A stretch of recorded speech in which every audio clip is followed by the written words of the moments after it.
Hi, I'm no one in particular. I spin a wheel filled with suggestions of 90s Joshi matches from my community, and some whammies as well.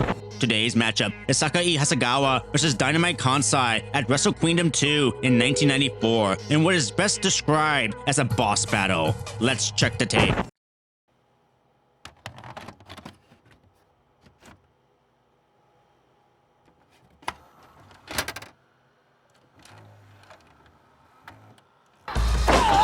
はいボロシにはね反復するわけですけども、おっとロコモーション、うわすごい。 March 27th, 1994. The number one song in America was Ace of Base, The Sign, which I vaguely remember on the radio. I mostly know the song from Pitch Perfect. The number one film was D2, The Mighty Ducks, a film that I remember greatly, more than the original Mighty Ducks. It was all the absurd ways of shooting the puck. On this day, the WWF and WCW champions were Bret Hart and Ric Flair, but Alundra Blaze's quest to build the WWF Women's Division as the champion was in full effect. She would correctly utilize the Joshi from her tours in Japan to help build the division, and one of those wrestlers who appeared in a Survivor Series match in 1995 was Sakie Hasegawa. Now, from what I understand, Sakie Hasegawa was viewed upon as the future of AJW. She charges the ring, wears bright gear, and wears a face of passionate heroism, main protagonist energy of a woman sent to the wolves for her test. This would be her boss battle, the Spartan test against the champion warrior and Dynamite Kansai from JWP. Hasegawa shows massive boldness by slapping Kansai's face. This leads to Dynamite beating the shit out of her. Just beating the shit out of her, kicking her head off over and over again. And since this is 90s Joshi, just drop her right on her head. She pins right away, and then Hasegawa goes for a roll-up, and look how Kansai immediately traps the arm, forcing Hasegawa to roll out of it. It's all a test.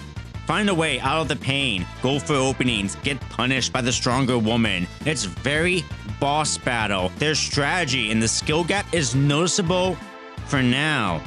Top it off with it being Dynamite Kansai in 90s Joshi, and you have the player character getting her ass destroyed.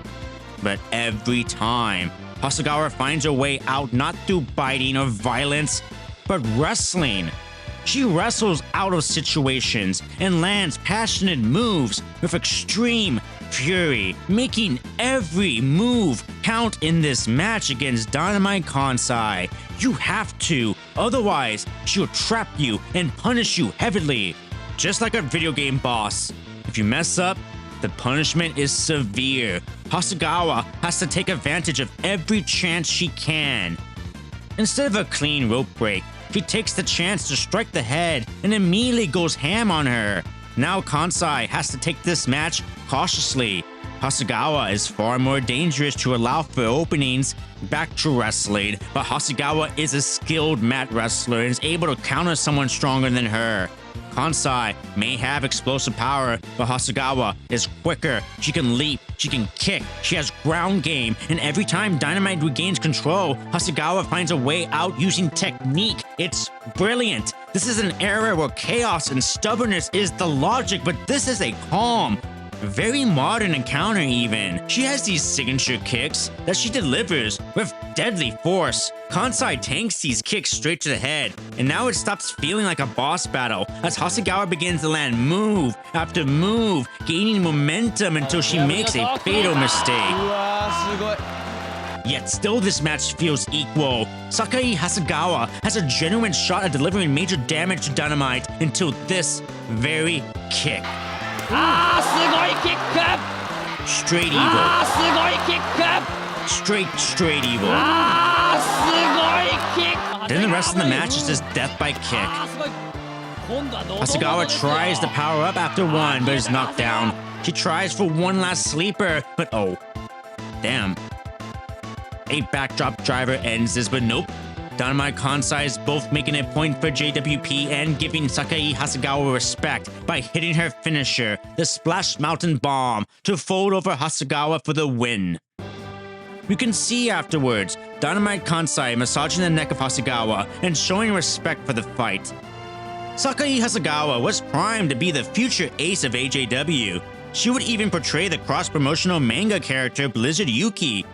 However, Sakie Hasegawa would retire from injuries in 1996, leaving her potential future as a major what-if. We shall never know. That's the nature of pro wrestling. Now let's spin the wheel for another 90s Joshi match. Yes! Yes! It's Monami Toyota versus Emi Morikawa, aka Emi Sakura. AJW 1998. Let's go! So excited! The dream of the 90s is still alive!